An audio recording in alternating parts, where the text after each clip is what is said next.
Sisi lain, seorang bocah berusia 8 tahun di Bekasi, Jawa Barat diduga mencabuli 4 teman mainnya. Salah satu korban harus dirawat karena luka dan trauma berat. Orang tua telah melapor ke polisi, namun laporannya ditolak. Terduga pelaku adalah anak laki-laki berumur 8 tahun. Yang lebih miris, sudah ada lebih dari 4 anak laki-laki yang mengaku menjadi korban. Orang tua salah seorang korban bercerita soal pelecehan yang dialami anaknya yang baru berumur 7 tahun. Kasus terungkap bulan Mei lalu setelah sejumlah teman pelaku memergokinya sedang melecehkan korban di dekat tanggul sungai.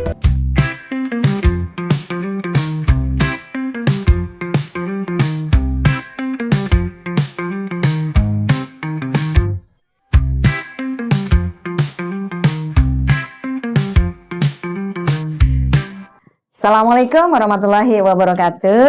Bertemu lagi dengan saya Nenden di Kita Orang Biasa.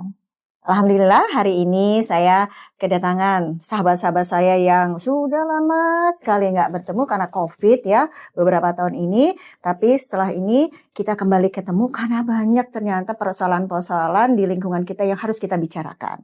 Hadir di hadapan saya ini Celisna, ya. Celisna, silakan menyapa. Ya. Assalamualaikum warahmatullahi wabarakatuh. Saya Lisna, saya temannya Ibu Nenden. Senang sekali bisa diundang ke acara Kita Orang Biasa.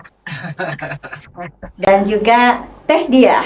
Nah, Teh Dia, silakan Teh Dia. Assalamualaikum warahmatullahi wabarakatuh. Senang sekali berjumpa dengan Bapak Ibu di rumah dan dimanapun juga. Salam sehat selalu dan bahagia selalu. Tur nuhun dan Nenden sudah bisa mengisi hari ini. Alhamdulillah, senang banget. Ini Celisna dengan Teh Dia ini sahabat-sahabat saya pada saat kita sama-sama berjuang dengan Ibu Eli Risman di Kita dan Buah Hati. Jadi kita-kita ini semua adalah asuhan dan binaan dari Ibu Eli Risman yang punya sebetulnya punya tugas juga gitu ya, punya wasiat dari Ibu Eli Risman untuk terus berjuang mendampingi anak-anak kita di masyarakat supaya anak-anak kita tumbuh menjadi anak yang bahagia. Apalagi tuntutan kita untuk menjadikan anak-anak kita pada saat anak-anak yang mandiri, yang sukses pada saat Indonesia Emas di 2045. Mudah-mudahan ya, amin. Oke, ini Celisna sama Teh Dia ya, diundang ke sini. Kita sangat, kemarin itu saya dapat kabar, sebenarnya kabarnya udah sebulan yang lalu gitu ya. Saya diingatkan nih sama junior saya gitu ya. Ibu itu kok masalah yang pelecehan anak itu yang anak oleh anak gitu ya, itu kok kayaknya sekarang nggak diangkat lagi gitu ya. Itu bagaimana ya gitu, kayaknya kok nggak diterusin juga nih sama pemerintah katanya gitu ya. Nah, kita mau ngebahas seperti itu. Ini kan pelaku pelecehannya itu masih di bawah umur 8 tahun, kemudian juga korbannya anak-anak juga gitu ya. Dan ini ibunya juga udah melakukan ikhtiar ke sana kemari gitu ya, sampai ketemu juga dengan Ibu Menteri, katanya Ibu Menteri PPA ya. Terus katanya mau didampingi lah, dikawal terus nih kasusnya ini. Tapi kita nggak tahu nih kasus ini memang terus dikawal, kemudian ada solusi yang benar-benar dibutuhkan buat anak korban gitu, buat orang tua korban juga sebetulnya si pelaku, karena pelaku ini ternyata anak-anak juga gitu. Apa yang harus dilakukan gitu kan? Dan di situ juga si ibu korban itu sangat frustasi karena seolah-olah tidak ada sanksi kepada pelaku maupun orang tua pelaku gitu ya, sehingga si ibu korban ini harus berjalan mencari keadilan ke sana kemari sendiri. Bahkan yang mirisnya, ibu korban ini kayaknya kan konten kreator ya, kalau nggak salah ya, konten kreator. Si ibunya korban ini. Jadi memang dia sangat erat dengan medsos dan segala macam, dan juga banyak jaringan teman-temannya. Dan yang mirisnya ketika si ibu ini mengalami hal seperti ini, dia malah merasa ditinggalkan, nggak ada orang yang mau menolongnya. Kasihan nggak sih? Kita, kalau kita kan gini, andaikan kita sebagai si mamahnya atau orang tuanya, kita pasti melakukan hal yang sama dong ya, gitu, marah, sedih, merasa tidak adil dan segala macam gitu ya. Nah, inilah faktanya. Kita juga nggak tahu nih mungkin ini sebetulnya kewenangan dari penegak hukum nih ya, bagaimana memberikan sanksi terhadap anak-anak yang masih di bawah umur, gitu. Tentu sanksinya bukan seperti orang dewasa ya, mungkin rehabilitasi dan kalau nggak salah juga si ibu korban ini bilang ya udahlah sanksinya direhabilitasi lah, soalnya kan supaya perilaku ini tidak berulang lagi dan korban tidak akan banyak seperti anak saya. Dan si ibu itu sangat sedih sekali karena dia khawatir nanti anaknya bisa jadi pelaku juga, bisa trauma seumur hidup. Nah, bicara seperti ini nih saya mau bicara trauma dulu nih, Teh Diah nih. Apakah memang benar nih gitu ya, kalau misalnya seorang anak yang mengalami suatu peristiwa yang sangat traumatis gitu ya, dia bisa memang kebawa gitu sampai ke perilaku dewasanya gitu. Itu gimana tuh? Bisa memang bisa sembuh? Maksudnya dia tidak akan trauma lagi atau bisa kemudian dia timbul lagi di suatu saat di dewasa, dan bagaimana tuh nanti karakternya seperti apa? Kira-kira dari sudut psikologi dia ya. Ini Teh Diah psikolog ya. Jadi akan membahas mengenai masalah ini dari segi psikologi. Tadi lupa dikenalkan. Oke, silakan Teh Diah. Ya, terima kasih. Pengalaman hidup seorang anak itu akan sangat bermakna ya. Bermakna dari mulai dia pengasuhan dari sejak kecil sampai dewasa sekarang. Nah, kita tinjau dulu sudut si pelaku ya. Usia 8 tahun itu usia yang sangat menyenangkan kan? Masanya mereka bermain, bersenang-senang, kemudian ada kehangatan dalam keluarga, kemudian punya orang tua yang istilahnya gini, rajin memeluk, rajin membelah gitu ya, memberi dia suatu kenyamanan di rumah. Nah, ada apa sih gitu kok sama anak 8 tahun kok bisa jadi pelaku ya gitu ya. Ternyata memang ada indikasi juga dia pernah jadi korban. Nah, itu yang harus kita lihat ya. Nah, kemudian kita lihat dari sudut perkembangan anak ya. 0 sampai 1 tahun itu kan ada masa dia fase oral kan, dia menyusui. Kemudian 1 sampai 3 masa anak poliklinik. Nah, masa genital ini masa anak mulai menyukai alat genitalnya. Oh, itu usia berapa tuh? Dia 3 tahun tapi nanti puncaknya di perbertas. Jadi makanya ketika anak umur 3 tahun kita suka ngeliat ya, anak asik gitu sambil katakanlah sambil minum sesuatu atau sambil dia nonton sesuatu, dia pegang alat ini. Itu emang udah mulai ya umur 3 tahun. Ada juga kasus di TK itu anak-anak laki gesek-gesekin ke kursi, ke bangku gitu. Jadi si gurunya gini, aduh, itu usia 5 ya, usia 4 atau 5 tahun ya? Jadi dia udah ngertiin kan, dia ngerti. Aduh, misalnya abang ini gesek-gesek nih, terus dia nggak panik gitu. Abang coba sini, abang tadi ngapain gitu ya, nanya gitu. Jadi dia harus juga ngasih tahu gitu. Oh, tapi ngasih taunya nggak bahasa anak-anak, tapi gini, nggak bahasa dewasa, tapi gini, abang kalau dia gesek-gesekin itu nanti bisa apa? Luka kan, bisa luka bang, itu kan bahaya ya gitu. Kemudian orang tuanya diajak ngobrol, akhirnya ya itulah dia katanya, anak-anak sekarang seperti itu katanya. Jadi memang ini juga kita harus waspadai gadget ya, anak kecil itu kan udah mulai kasih, karena orang tua kadang-kadang ngasih anak nggak lihat umur, yang penting anak tenang, nggak mengganggu gitu ya. Jadi ketika masa genital ini dia menikmati suatu kenikmatan, kutip ya, dan itu yang melakukan orang dewasa, itu yang bikin dia senang. Makanya dia bilang, ketika ibunya bilang, ibu korbannya tanya, apa sebabnya kamu melakukan itu? Saya senang. Itu kan iya gitu. Jadi mungkin ada sensasi yang sama yang dirasakan oleh dewasa juga kali itu ya sebetulnya ya. Mungkin kalau lihat kita ke kampung ya, di sungai itu anak kecil ngapain sih? Berenang terus dia mainin kelamin kan, panjang-panjangan pipis gitu. Ya di kampung ya. Iya, dan mereka nggak mau malu buat telanjang kan, dan semua menikmati senang. Nah, bisa jadi korban ini merasakan juga senang juga. Gitu ketika mulanya, karena satu kenikmatan itu selalu ingin diulang. Ya, si pelakunya senang, dia bisa mencari, kalau korban itu pasti mencari orang yang lebih lemah. Bulat. Jadi Itu semua dia. korban itu cari lemah. Jadi makanya Ah. cari anak kecil. Dan di bawahnya, Iya, bisa usia, bisa iya. usianya, bisa juga mungkin struktur badannya Iya, yang lebih kecil, yang betul. mudah dia kuasain gitu ya. Betul. Nurut ya, biar nurut gitu Iya. kali ya. 8 tahun sampai tahun kan tinggal istilahnya tinggal di gini aja mungkin ya. Itu.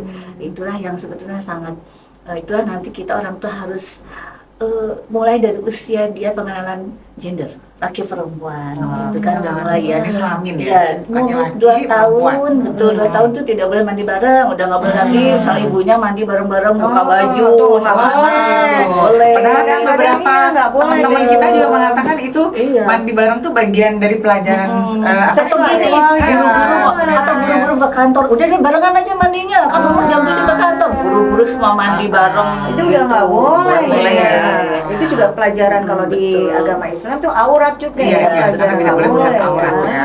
Pokoknya kalau bisa 2 tahun itu udah harus terpisah lah. Makanya- Kakak dulu mandi baru adik Adik, gitu. iya.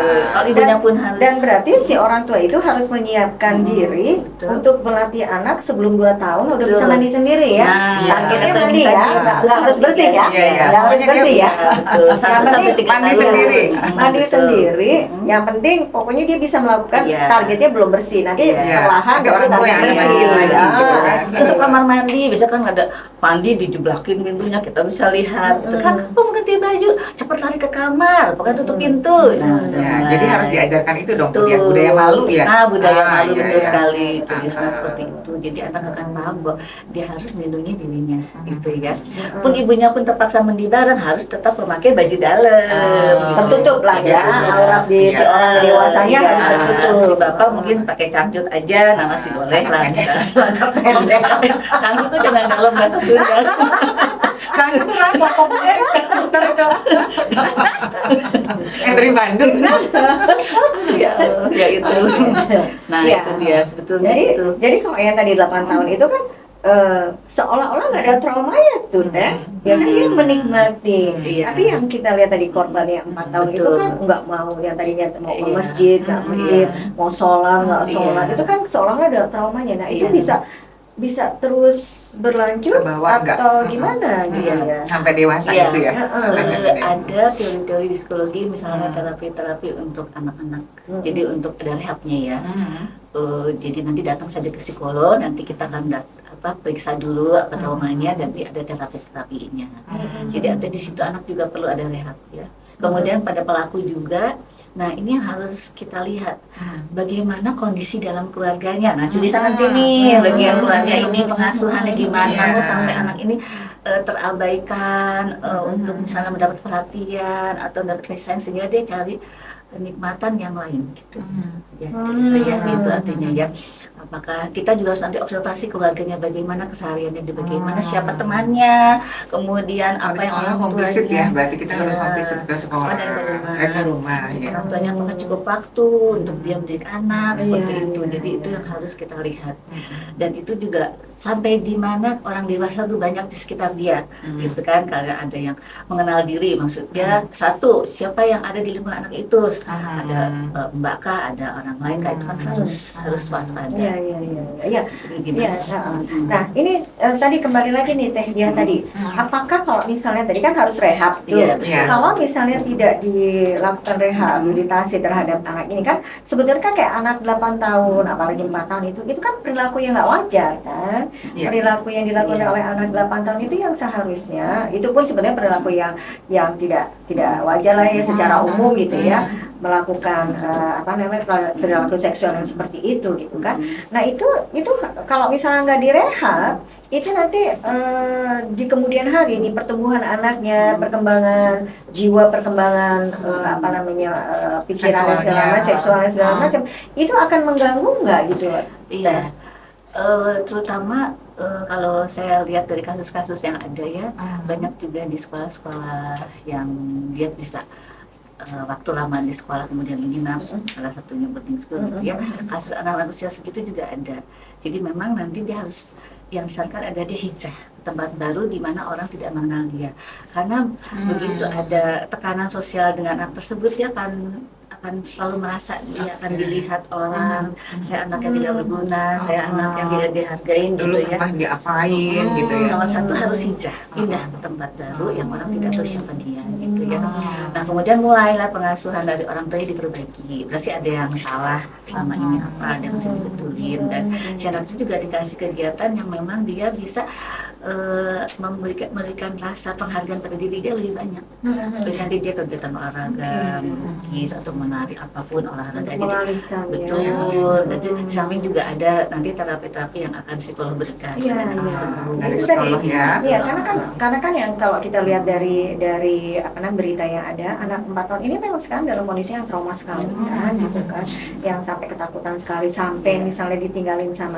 Sekarang tuh seolah-olah yang dia percaya itu hanya ibunya aja, karena dia merasa bahwa ibunya ini yang memproteksi dia, yang melindungi dia segala macam gitu. Jadi Bahkan membela ya. iya membela anaknya, anaknya. sehingga ketika misal jauh dari ibunya dia udah sangat apa namanya sangat galau gitu ya, Ketergantungan, ya. sangat merasa tidak secure dan segala macam. Itu kan berarti trauma gitu, yang memang itu harus diselesaikan sampai tuntas ya kan. Iya, Gitu. betul. Begitu juga si pelaku, sebetulnya kan pelaku ini yang saya bilang itu perilakunya nggak wajar, Iya. harusnya juga dia terapi ya, Iya, bukan iya. artinya dikasih penyuluhan begitu aja, tapi si anak ini harus dilakukan terapi yang terus menerus supaya perilakunya ini makin lama makin tidak ada. Iya, Kemudian iya. diberikan bagaimana menyadarkan si anak ini yang tadi pelaku itu bahwa itu adalah perbuatan yang tidak pantas, yang tidak boleh dilakukan Iya, lagi, betul. tidak boleh diulangi lagi. Itu kan harus continue ya, terus menerus ya, dan juga mungkin kepada si ibunya, si orang tuanya maksudnya, Iya. kepada orang tua pelaku itu juga harus dilakukan hal yang sama ya, artinya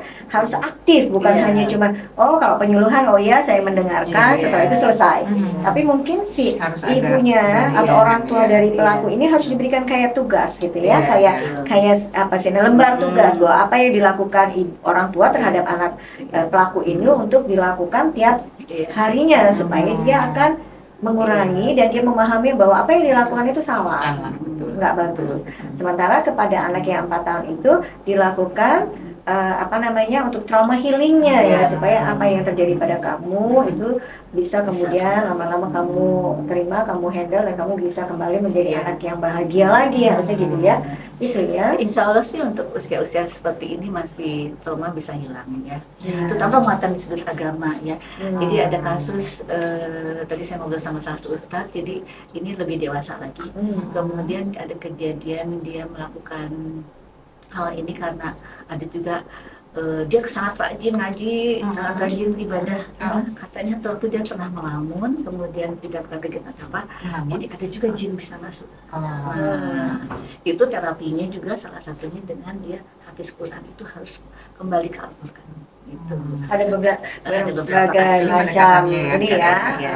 jenis terapinya. Iya. Yang pasti memang dua-duanya ini baik pelaku maupun Iya. korban ini dua-duanya harus diterapi, Harus diterapi. ya kan, harus langsung diterapi, Iya. ditangani, bukan hanya ya udah biarin aja gitu dan apa namanya sehingga si anak merasa bahwa itu adalah bagian kehidupan dia yang normal, Betul. padahal Iya, itu iya. kan bukan sesuatu yang Kemudian normal. mengembalikan dia untuk mau ke masjid itu kan harus ada anak melihat oh ada zona nyaman. Mungkin di masjid itu juga harus ada kegiatan anak yang juga dijaga oleh Diawasi. itu diawasi bahwa nanti nah kalau kamu ke masjid ada loh bapak ini akan menjagamu. Jadi tidak abai ya. Ya, Misalnya jadi seperti itu masjid ya, itu tidak juga abai. harus menjadi masjid ramah anak. Iya, betul. Dan Anak-anak. iya tempat yang aman buat anak-anak. Kalau sekarang kan kalau kita lihat dari si anaknya sendiri itu masjid menjadi sesuatu yang tidak menyenangkan Iya, buat betul. si anak. Tidak gitu. mau ke masjid, tidak mau ibadah gitu ya di masjid. Kadang-kadang kita ke masjid kosong ya, nggak ada siapapun gitu. Iya, iya. Mana dari situ apalagi Iya, anak-anak. iya, iya. Ada dekat saya rumah, di dekat rumah saya ada di daerah Pulau Mas itu, jadi dia menyediakan arena bermain anak gitu. Kemudian membuatnya bolak-balik ada motor di situ, dia liatin. Nah itu harusnya kan seperti Iya, itu, ramah ya. anak lah ya. Jadi Betul. tetap anak-anak yang di situ juga terawasi, terkontrol dan juga aman Kemudian ya. kasus ini kan katanya neneknya tuh dititipin dan kemudian ketika anaknya pergi kan tidak dijaga ya teh neneknya. Iya, iya, Nah, itu iya. juga. Iya, jadi ini yang kita baca ya, yang kita baca sebetulnya anak itu sedang bermain di masjid dan mungkin kan masyarakat melihat bahwa masjid itu tempatnya aman, yang biasa, sehingga bisa melepaskan anak yang masih di bawah umur itu ke masjid sendirian, Iya. gitu ya. Nah itu kalau saya waktu itu melihat ada satu kasus yang terjadi di Singapura tuh ya. Kalau kita melihat di sini seolah-olah ini kok anak masih di bawah umur ya, 4 tahun diemin gitu sendiri, bukan sendiri, maksudnya ke masjid tanpa ditemani oleh orang dewasa, sehingga kemudian terjadi hal yang menimpa dia lah ya. Kalau dari sini kan kalau kita lihat dari segi perlindungan, ini ada satu entah kelalaian atau apa ya, sehingga atau karena biasa masyarakat bilang ya udah biasa gitu ya, tapi sebenarnya ada unsur kelalaian terhadap perlindungan anak ya. Nah dulu nih ada kasus nih waktu saya pernah beberapa tahun yang lalu, hampir 10 tahun yang lalu itu, jadi seorang ibu itu sedang bermain dengan anaknya, main lempar bola gitu ya. Tiba-tiba si ibunya mungkin excited dan segala macam melempar bola itu lebih keras. Anak tidak siap sehingga bola itu mantul dengan cepat dan keras menyentuh atau mengenai bibirnya dan bibirnya berdarah. Kemudian si ibunya kaget karena bukan sengaja kan sedang bermain. Dibawalah ke rumah sakit. Di rumah sakit si dokternya kemudian setelah menangani semua, tidak ada robekan sedikit segala macam, kemudian si dokternya ini menginterview anaknya. Interview, ternyata dari interview itu dapatlah cerita bahwa ini ada kelalaian si ibunya. Ada unsur kelalaian dari ibu ya. Karena gini, orang dewasa, si ibu katakanlah di sini tahu dong anak itu masih kecil, sehingga nggak boleh dong lempar bola tuh terlalu keras, terlalu kuat sehingga dan dia harus bisa memperkirakan bahwa anak itu bisa nangkap atau tidak. Nah, itu jadi ada unsur kelalaian ya. Ya setelah itu dokternya setelah interview anaknya, udah anaknya disuruh pulang dan segala macam. Tapi besoknya ternyata ada polisi datang ke rumahnya, gitu ya, ke rumah si ibu. Si ibunya kaget, kenapa? Polisi bilang, saya mendapat laporan dari rumah sakit bahwa anak ibu kemarin kecelakaan kecil gitu ya, bahwa mulutnya robek sedikit karena bola dilempar oleh ibu. Dan ternyata itu diproses oleh polisinya, dikenakan denda, dikasihkan saksi lah ya. Kemudian si ibunya juga dipantau untuk tidak boleh lagi melakukan kelalaian. Itu tuh nggak sengaja loh gitu kan, bukan pendiaman gitu kan. Artinya di sana penegakan hukum terhadap perlindungan anak di Singapura itu udah bagus banget gitu kan. Kalau di sini kemarin kan coba ibunya sampai ngelapor ke polisi aja pertama ditolak, gitu kan? Alasannya di bawah umur. Karena di bawah umur, katanya nggak ada nih penjelasannya di dalam, nggak ada peraturan pelaksanaannya terhadap anak di bawah umur. Karena yang bisa diproses adalah umur anak 12 tahun ke atas, gitu ya.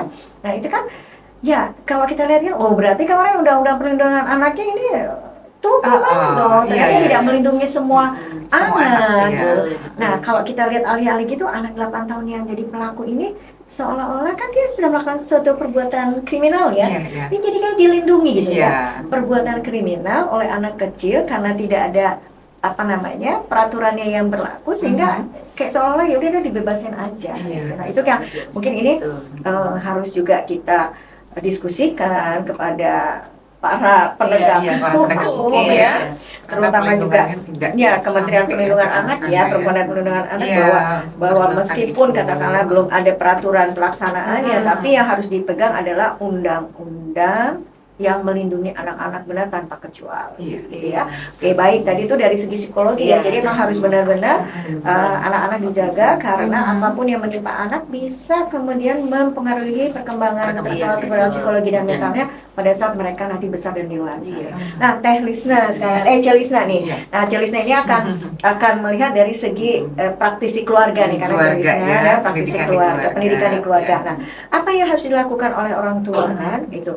Kalau tadi misalnya contohnya si orang tuanya ini kan sudah melakukan laporan nih kepada polisi dan kepada semua pihak yang memang dianggap berkepentingan. Tapi dari kitanya sendiri sebetulnya, Celisna, dari kita apakah itu preventifnya atau kuratifnya, itu sebetulnya dari kita ini apa yang harus kita lakukan supaya anak-anak kita itu terlindungi dari hal-hal yang seperti ini, pelecehan-pelecehan yang seperti ini. Kan pelecehannya ini extraordinary ya, bukan pelecehan biasa gitu, bukan kenakalan biasa gitu. Kalau dulu kalau kita masih kecil mungkin kenakalan dicubit, dipukul, dijorokin, gitu, dikata-katain ya, dibully, atau dikata-katain gitu, kamu anaknya siapa, dasar anaknya siapa gitu ya. Tapi ini kan udah nggak normal nih, udah seksual anak sama anak gitu. Nah, bagaimana supaya kita juga nih bisa proteksi, melindungi anak kita tuh dari rumah ke lingkungan yang lebih luas dari mulai kecil sampai besar. Gimana nih Celisa bisa berbagi pengalaman selama ini? Kalau saya melihatnya begini ya Teh, ya memang betul kedua anak ini pelaku dan korban itu adalah anak-anak ya. Dan dua-duanya berarti punya keluarga. Saya lihatnya dari struktur keluarga mereka ya. Yang satu punya ibu dan ibunya konten kreator gitu ya. Berarti ini kita mengatakannya dari sudut pandang ibu ya, karena anak masih kecil harusnya ibunya dari situ ya, harusnya gitu ya. Tapi ibu ini kan harus bekerja kan sebagai konten kreator dan dia menitipkan anak ini kepada nenek gitu ya. Sebenarnya Jadi pada saat kejadian ya, dalam satu keluarga berarti memang itulah fungsi keluarga besar gitu ya, untuk melindungi anak-anak ketika si ibunya ini harus bekerja gitu ya. Kita nggak bisa bilang ibu ini nggak boleh bekerja karena dia berpendidikan, dia punya talenta, dia punya karya, otomatis Dan dia akan apalagi ada terserah. kebutuhan ekonomi mungkin ya. Kebutuhan ekonomi dan dia terserah Iya. oleh dunia Iya. kerja. Artinya harus ada orang dong yang mengganti mengasuh anak. Nah kebetulan nih nenek. Sebenarnya dalam peran keluarga, nenek itu udah sesuatu yang tepat karena dibandingkan betul, ya. orang lain ini lebih aman Teh, Iya, lebih betul, aman. betul. Hanya saja nenek pengasuhannya kan berbeda ya dengan ibu gitu ya, termasuk kepekaan nenek terhadap bahaya. Kalau zaman nenek, masjid itu mungkin aman ya Teh, itu aman. Ya anak-anak main memang di masjid, masa di jalan gitu kan. Di lapangan nenek nggak bisa lihat lagi gitu kan. Masjid kan depan rumah, nenek bisa awasin. Tapi nenek juga tidak menduga bahwa akan ada permainan anak-anak yang sekarang gitu yang mengarahnya kepada pelecehan gitu ya. Mungkin itu juga di luar pengetahuan nenek gitu ya. Dalam hal ini saya juga nenek harus didudukan sesuai dengan porsi ke pengetahuannya gitu ya nenek. Karena kalau kita menyalahkan nenek juga rasanya nggak adil ya, orang tua nggak punya pengetahuan dan dia sudah melakukan pengasuhan semampunya dia, kemudian dia dituding sebagai orang yang tidak melindungi anak gitu ya. Saya agak-agak prihatin juga dengan begitu gitu ya. Terus kita lihat lagi sekarang dari sudut pandang pelaku nih misalnya. Nah si pelaku ini tadi tuh kalau nggak salah kita bincang-bincang sebelumnya ya, pelaku ini ibunya Sering ditinggalkan. iya sering tinggal kan Iya, ibunya iya, bekerja iya. di rumah tangga ya, mencuci pakaian dari rumah ke rumah gitu ya. Betul. Artinya itu juga ada kebutuhan ekonomi yang harus dipenuhi ya di Oleh keluarga si ibu. itu gitu, sehingga ibu ini sebenarnya tidak mengabaikan. Justru karena ibu ini sangat peduli dengan keluarganya, dia bekerja. Betul. Nah, tetapi ada aspek yang di luar perkiraan ibunya, ternyata anaknya melakukan pelecehan. Tapi sebelum sampai melakukan pelecehan, ibu ini juga nggak tahu sepertinya kalau anaknya pernah menjadi korban, Iya. gitu ya. Nah, kita Kalau lihat tahu mungkin jadi dianggap aib, jadi diam aja. bisa Mungkin jadi, ya, bisa mungkin jadi ya. bisa jadi begitu, gitu Iya, ya. iya. Dan dia nggak tahu harus melakukan apa, gitu. Ketika anaknya sudah tidak apa-apa dalam pandangan dia, gitu ya. Ya ibu ini menganggap ya sudah nggak ada masalah, gitu ya. Ternyata anak ini melakukan kepada anak lain gitu Yang ya, di bawah umur dan lebih kecil. ya betul, dan lebih kecil. Karena terkait dengan seksualitas, kita pernah belajar nih dari pengalaman dulu waktu saya di Yayasan Kesehatan Buah Hati bersama Ibu Eli Risman, itu kita belajar bahwa menemukan kenyataan di lapangan bahwa ternyata pelaku anak-anak SMA gitu ya melakukannya kepada anak-anak SMP. Pelaku anak SMP yang kelas berapa nih? Kelas 7 ya? Kelas 7, kelas 9, kelas 9. Kelas 9 melakukannya pada anak kelas 7. Ya, anak kelas 7 melakukan pada anak SD. Nah, anak SD melakukannya sekarang kepada anak TK. Bahkan dulu nih berapa 10 tahun lalu kalau nggak salah pernah ada korban bayi ya. Iya, 2 tahun kalau nggak salah ya. Nah, itu dilakukan oleh Iya.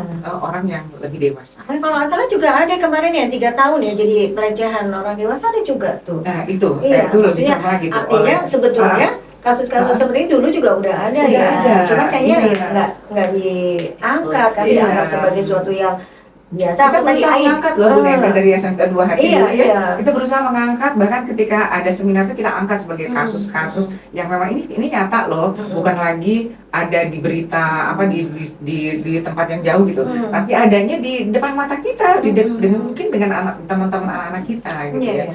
Nah, ternyata sekarang ini kasusnya sudah artinya kalau Ibu Eli bilang sudah panen. Panennya tuh benar-benar Mungkin banyak gitu ya. ya. Jadi sekarang kayak gunung es gitu ya kayaknya Iya, ya. gunung es itu yang udah cair, keluar semua gitu ya. Nah, dan kita semua kayak terkaget-kaget gitu. Sekarang ini, padahal kejadian ini sebenarnya udah lama. Dari gitu dulu ya, juga dari ada dulu ya. gitu ya. Cuman yang membuat prihatin itu kenapa kok perlindungan anak itu, saya juga nggak menyalahkan itu ya, mungkin karena kita juga apa sih mungkin merasa khawatirnya yang mendalam tuh mungkin saat-saat ini ketika diberitakan gitu ya Teh. Ketika tidak diberitakan itu tidak menjadi kekhawatiran masyarakat. Dianggap aman aja. Dianggap aman, dianggap padahal di aman. belakang itu tuh ada banyak kasus gitu. Dan kalau diceritakan di orang-orang tua murid di sekolah atau di seminar-seminar, mereka pasti akan gitu, sampai nangis-nangis, bahkan sampai pusing ya. Aduh aku nggak mau dia ngomongin masalah itu, aku pusing katanya gitu ya. Karena memang itu kayak di luar perkiraan kita gitu ya. Nah, tapi pada kenyataannya sekarang kita harus berhadapan dengan dampak pornografi ya. Jadi kalau saya sebagai orang tua murid dulu ya gitu ya, dan sesama orang tua mengamatinya, dari kejadian pasti ada ujungnya. Ternyata ujungnya anak-anak ini setelah melihat terpapar pornografi, orang dewasa pun anak pasti ada sebelumnya mereka terpicu karena mereka melihat tontonan video-video yang konten pornografi. Iya, kalau nggak salah tuh yang pelaku itu disinyalir juga pernah menonton ya pornografi, kalau nggak salah seperti itu ya. Iya, jadi anak-anak yang sudah terpapar pornografi juga bisa melakukan hal yang sama, mencoba-coba. Apalagi anak yang menjadi korban, jadi dia udah mengalami ya. Jadi ketika terpapar pun dia bisa melakukan perilaku itu. Apalagi yang mengalaminya, jadi dia bisa juga melakukan perilaku seksual yang seperti itu yang kita bilang agak menyimpang lah untuk anak usia 8 tahun itu ya. Tapi sempat ada suruh ditutup aibnya ya, sempat ada. Enggak, jadi masyarakat mengatakan bahwa ini kan aib. Kenapa ibunya itu memberitakan atau lapor-lapor ini aib. Nah ini yang juga harus dirubah pendapat mindset masyarakat bahwa ini bukan aib. Karena misalnya di aib tadi itu gunung esnya kan makin banyak, nggak tahu nanti tiba-tiba meledak di sekitarnya udah semuanya jadi korban gitu kan. Jadi ini bukan aib sebetulnya, tapi kalau saya lihat penyakit kayaknya ya, penyakit sosial yang harus kita sembuhkan. Jadi masyarakat juga harus tahu bahwa ini adalah penyakit yang memang kita harus sembuhkan gitu loh. Jadi jangan bilang bahwa ini aib udah kita tutupi. Tapi ibunya tadi itu ya langsung mengenali anaknya kok tiba-tiba berperilaku lain anaknya. Jadi ibunya sangat perhatian kan. Kemudian itu tadi karena biasanya ke masjid nggak ada masalah, nggak mau ke masjid, mau sholat dia bilang nggak mau karena sakit. Ada perubahan ya, dari anak karena dia bilang nggak mau sholat karena sakit gitu ya. Jadi ketika itu baru dia tahu ibunya bahwa dia terkena pelecehan seksual. Nah, gimana tuh mengajarkan Celisa mengajarkan anak untuk melindungi dirinya supaya tadi misalnya kayak anak umur 4 tahun itu kalau diajak sama kakaknya atau temannya dewasa dia bisa menolak, bisa nggak mau, bisa enggak lah gitu. Karena kalau kita lihat dari fakta-fakta atau pengalaman-pengalaman justru yang melakukan kekerasan seksual itu juga orang yang dekat kan, yang dikenal dari data-data yang kita peroleh selama ini seperti itu. Itu caranya gimana nih? Kita orang tua mengajarkan anak kita supaya dia nggak terjerat atau nggak jadi korban pelecehan, bisa menolak. Nah itu gimana tuh? Ini tantangan yang luar biasa ya sebenarnya buat para orang tua ya, karena bicara tentang seksualitas itu sesuatu yang tabu ya pada awalnya gitu ya. Dan kita tuh sebagai orang tua gitu di keluarga itu juga jarang ya ngomongin masalah seksualitas kepada anak-anak ya, Budiah ya gitu ya.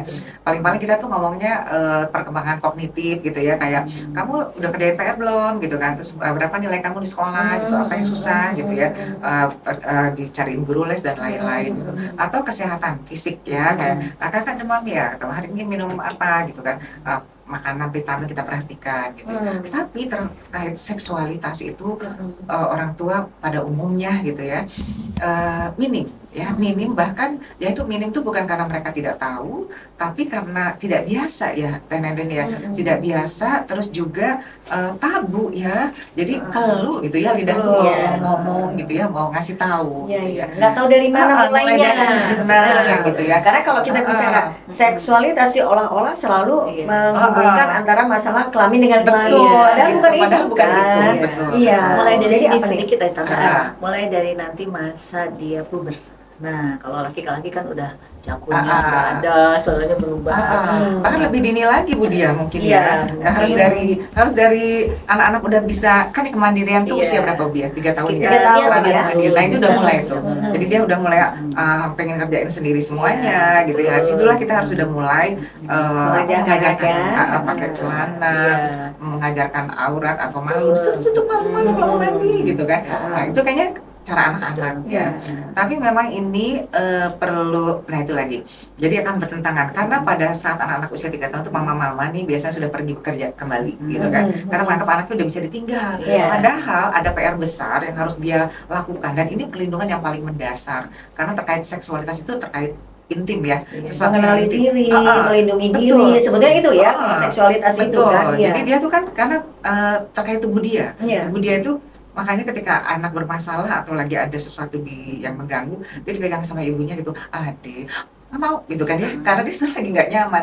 Itu terkait seksualitas kan. Nah itu tuh yang harus dihidupkan oleh orang tua ya, sehingga adek ketika adek nggak mau disentuh, adek harus bilang nggak mau. Dan yang boleh menyentuh adik, ini adik nyaman nggak digini, mau sama mama nyaman nggak? Kalau sama sebut aja misalkan sama tukang sayur mau nggak mau gitu ya. Jadi harus diskusinya tuh nggak bisa sekali, harus panjang gitu kan dan terus menerus sampai gitu. anak paham. Sampai anak paham bagian mana yang boleh disentuh. Berarti itu ada orang asing yang Iya nanti ada, ya. ya jadi ada konsep apa? Mengenali di dulu, teman ya. iya. Jadi ada dua nih, ada mengenali tubuh, bagian tubuh, dan mana bagian- yang harus dilindungi, Mana yang yang nggak boleh disentuh sama orang lain, mana bahkan yang juga nggak boleh. boleh disentuh sama orang tuanya Iya, juga sama orang ada, tuanya gitu juga ya. ada nggak mau, boleh nggak mau bilang. Nah itu terkait dengan sentuhan. Ada juga bagian-bagian tertentu kan mungkin mama-mama juga sudah tahu ya. Ini gitu kan bagian dada, bagian ini. Kayak baju berenang ya? Kayak Iya, baju berenang sebenarnya ya? tergantung nilai-nilai orang tua ya. Iya. Ada orang tua tertentu di keluarga tertentu, dia seluruh bagian tubuhnya nggak mau disentuh. Iya, Ya, betul. mungkin Apa, beberapa gitu kalau ya. pada umumnya kita mungkin mengajarkan yang di sini. Yang sensitif lah ya, bagian-bagian yang sensitif gitu Tapi ya. kalau orang tua tertentu, kalau aku anak aku nggak mau loh kalau disentuh sama Semuanya siapa aja. iya. Ya, berarti dia itu nilai kan Nilai, ya, Tenenden. Nah iya. dia juga harus mengenalkan nilai-nilai itu kepada anaknya. Nah itu terkait dengan tubuh. Jadi pada saat itu, nah kita harus juga ngajarin teman. Bedanya teman, sahabat gitu ya, kemudian kenalan, kemudian orang asing ya, dan ya orang asing ya ada 4 ya. Nah sekarang tuh anak-anak kan mungkin lebih ke teman dulu gitu ya. Teman itu ternyata ada juga kita harus bagi-bagi kalau ke anak-anak kan. Kayak misalkan kita sebut aja namanya misalnya siapa Si A lah ya. si A gitu ya. Itu makanya kita harus ngobrol sama anak karena jadi kita tahu teman-teman anak-anak. Dari mana kita tahu anak ini dekat dengan temannya, dengan seringnya dia bermain. Nah kalau tiba-tiba muncul nama B gitu kan, B itu siapa? Kenal di mana? Tante cerita kan anaknya, nggak tahu tiba-tiba aja dia datang tuh. Adek kenal namanya, aku nggak tahu namanya. Loh berarti dia bukan teman dong. Berarti adek nggak aman tuh dekat-dekat dengan anak itu. Nggak boleh. Nggak boleh. Nah terus adek kan adek mainnya sama si A aja karena adek tahu rumahnya, tahu orang tuanya gitu kan, sering main bareng. Tapi aku nggak suka sama A karena A itu suka apa dorong aku. Nah kalau kayak gitu kan, adek suka nggak dipegang ini? Apa yang mama bilang? Aku nggak suka dipegang. Oke kalau gitu adek menjauh dari situ, jangan main sama dia. Berarti teman pun ada teman yang aman, ada teman yang tidak aman. Kalau dulu orang tua kita sering pesan begini ya, Tenen, ya Bu Dia. Kalau punya teman itu main sama siapa aja, nggak boleh pilih. Oh iya. Ternyata sekarang Akhirnya nggak ngerti. kita sekarang harus memilih teman. Iya, saya sering nggak bilang bisa sembarangan. juga, sama anak-anak diajarkan, kita harus memilih teman karena teman-teman itu akan ya nggak semua teman tuh baik ternyata gitu ya. Dan kita nggak pernah tahu mereka tuh habis nonton apa. Saya jadi ingat nih ada cerita cerita. baru nih. Ya, Bukan, siap. ini nggak maksudnya gini. Di dalam agama kita, memang teman harus memilih. Karena kan gini, ketika kamu berteman dengan tukang minyak, gitu kan, maka kamu akan bau minyak, ya kan? Ketika kamu mau berteman dengan tukang minyak wangi, maka kamu dapat wanginya. Maka kamu harus memilih sebetulnya teman bukan minyak. Jadi sebetulnya pendapat yang bilang kamu boleh berteman dengan Sama siapa saja aja. udah nggak tepat. Udah nggak bisa. Ya. Iya, betul. Jadi kita harus memilih teman, ada teman baik, ada teman tidak baik gitu ya. Ada ya itu tadi karena di era kita harus ngomong kayaknya ya, di era sekarang ini apa aja orang teman kita bisa lihat dan kita juga bisa lihat. Nah, mamahnya teman kamu itu seperti mama nggak suka nyeritain gitu kan, nggak boleh lihat pornografi, nggak boleh download yang iseng-iseng atau yang ya pokoknya yang aneh-aneh deh nggak boleh gitu kan. Terus sering ngobrol begini dikasih tahu yang boleh nggak boleh. Ya kan nggak tahu kan kakak kan gitu, kalau kakak nggak tahu lebih baik ukurannya di sini. Kalau kakak udah nggak merasa nyaman di satu tempat atau udah nggak merasa nyaman bicara dengan orang tersebut, nggak betul dewasa nggak itu anak-anak, kakak harus put itu Menjauh artinya ya? harus Menjauh, pulang atau Kalau menjauh. dipaksa, Kalau dipaksa, nah itu kita kan karena kalau anak anak kecil nangis, ya, anak kecil dipaksa gitu. itu Bu Nena kan terkait dengan ekspresi emosi ya. Iya. Kita kan kalau anak nangis umumnya gimana nih? Iya. Jangan nangis, gitu kan? Jangan nangis, udah jangan nangis. Jadi kita tuh kayak begitu Apalagi alerginya. anak laki nggak boleh anak laki nangis. nggak boleh nangis. Ah. Padahal itu buat anak-anak menangis, teriak itu adalah senjata. Jadi bagaimana dia mau teriak sekuat tenaga kalau dia sendiri tidak pernah Dilatih. dia dilatih untuk Mengekspresikan. mengekspresikan perasaan, terutama ketika dia gembira, ketika dia takut, teriak gitu kan. Kalau perlu ya kalau memang tidak biasa, sudah mulai sekarang kita latih anak-anak untuk teriak sekeras-kerasnya. Gitu atau gimana? Iya. Kalau ada apa-apa, itu bahkan ada role play-nya ya. Ada. Di sekolah tuh harusnya. Harus dilatih, kan anak-anak harus dilatih. Jadi Iya.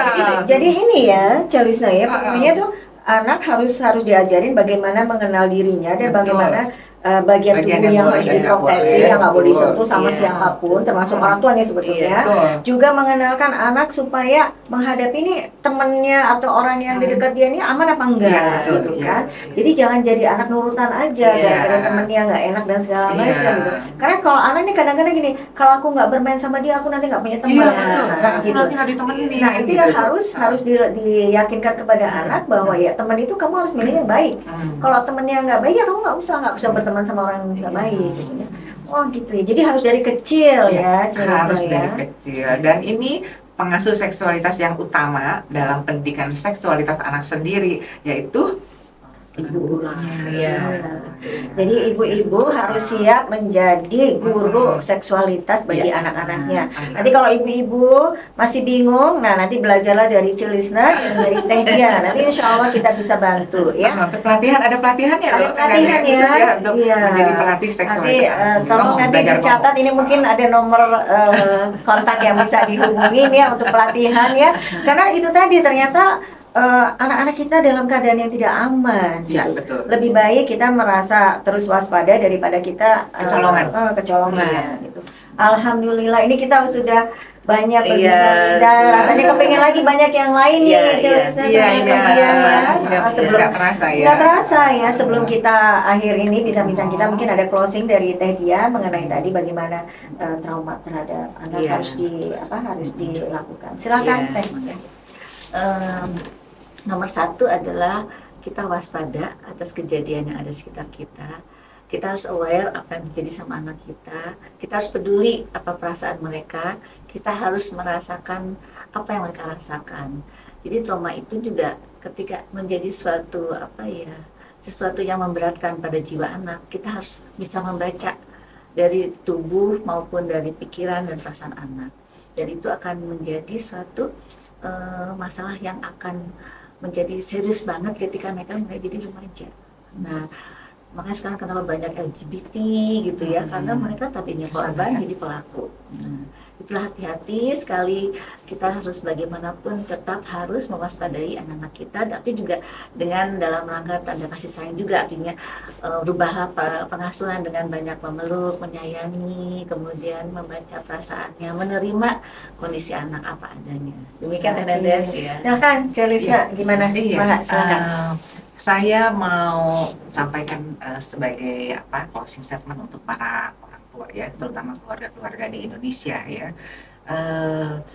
Mau nggak ketika kita nih, keluarga kita disebut sebagai tempat yang tidak aman bagi anak-anak? Mau nggak? Saya rasa tidak ada yang mau ya, Teh Nenden ya.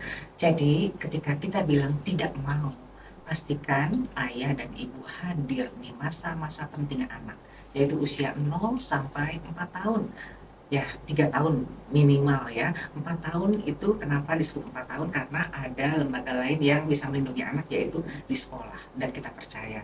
Sehingga anak-anak benar-benar dalam keadaan aman, sudah mandiri, bisa melindungi dirinya, bisa melindungi seksualitas dia, dan bisa berkata tidak. Sehingga kata-kata tidak itulah senjata yang paling pertama bagi anak-anak untuk melindungi dirinya. Tidak.